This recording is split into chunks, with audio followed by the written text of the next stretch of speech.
Speak Student. Shmup in the Bible, 1 Kings.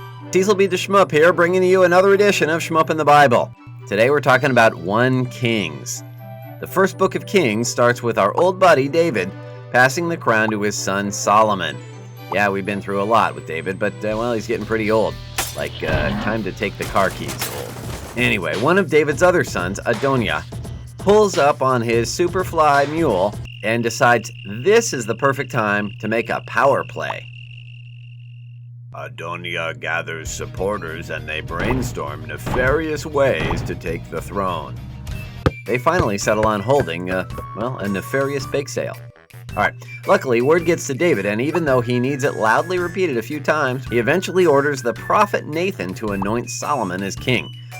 Once this is done, Adoniah's supporters realize they've made a terrible mistake and flee. Different kind of flee. So yeah, they're not exactly the guys you want fighting on your side. Adoniah begs Solomon's forgiveness and asks to be spared. Solomon's like, sure, I guess. Adoniah's like, I'm pretty suspicious of this. And Solomon's like, suspicion's a good trait to have. Anyway, David's busy dying, and as he's laying on his deathbed, he beckons Solomon forward to hear his last words. Never gonna give you up, never gonna let you down. Yeah, like that. That's Rick rolling, baby. Yeah. All right. Well, after David's done Rick-rolling Solomon, he says his real final words, which are like, be strong, follow God's commandments, don't wear white after Labor Day, blah, blah, blah, blah, blah. Solomon interprets this pretty loosely, and after David dies, he wears a bunch of white after Labor Day. He also goes on a Godfather-esque killing spree and cleans house. Needless to say, Adoniah doesn't make it.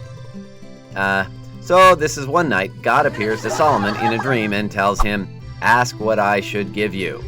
So Solomon's like, how about a George Foreman grill? And God's like, why do I even try?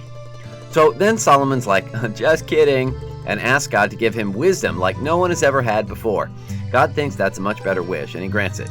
And even though I would have totally gone with the ability to fly, well, maybe Solomon made the right choice in that wisdom thing, because things get pretty sweet for him.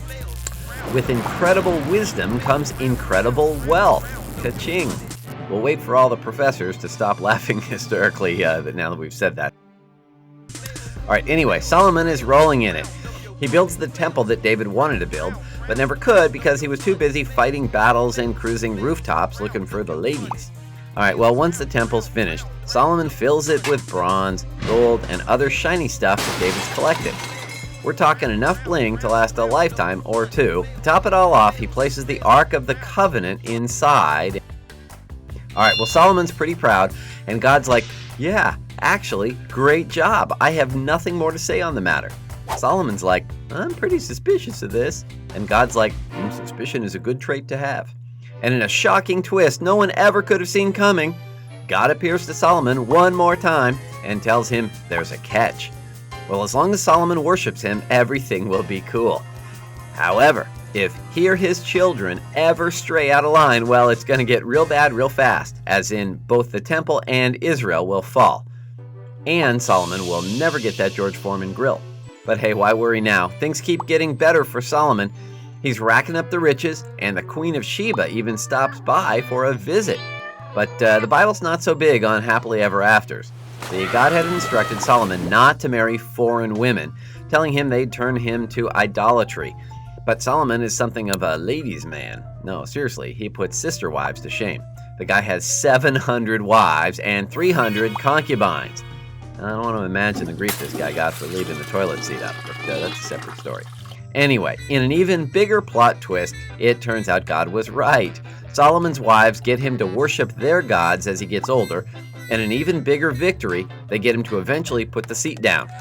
God is pretty ticked off about the idolatry thing, not the toilet seat, and he tells Solomon that the second he dies, he's going to destroy his kingdom.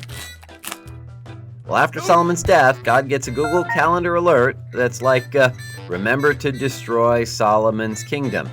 So the kingdom is split in two, and things go downhill fast. The kingdoms fall into disarray, and the king of Egypt shows up and commits a huge party foul when he destroys the temple in Jerusalem.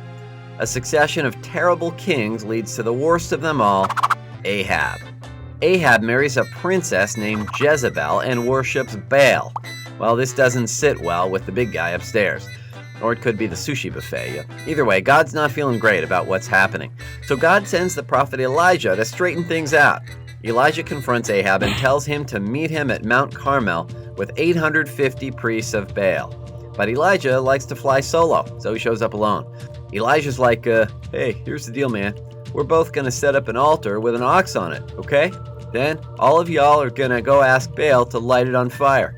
And Ahab's like, this is not how I thought this was going to go, but okay. And the prophets of Baal try all day, but nothing happens. Elijah's like, oh, good try, guys. Great effort. It looks pretty hard. I'm just going to dump a whole bunch of water of mine because this is going to be impossible anyway. However, will this catch on fire? And God's like, well, no one likes a show-off, Elijah. So he lights the whole thing up like 4th of July, proving to all the assembled Israelites that he is the man. Oh, and he kills the 850 idolatrous priests. What a show-off. And just to rub a little more salt in the wound, he proselytizes that Ahab's home will soon be destroyed. Well, something tells me Elijah's not super popular at parties. Well, 1 king ends with Ahab dying in battle, leading to the rule of his son, Ahaziah. In the book's final and completely unexpected plot twist, he's also evil. Surprise!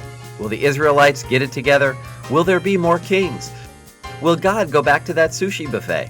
Stay tuned for the thrilling conclusion. Until next time, Cecil B. DeSchmupp, over and very out.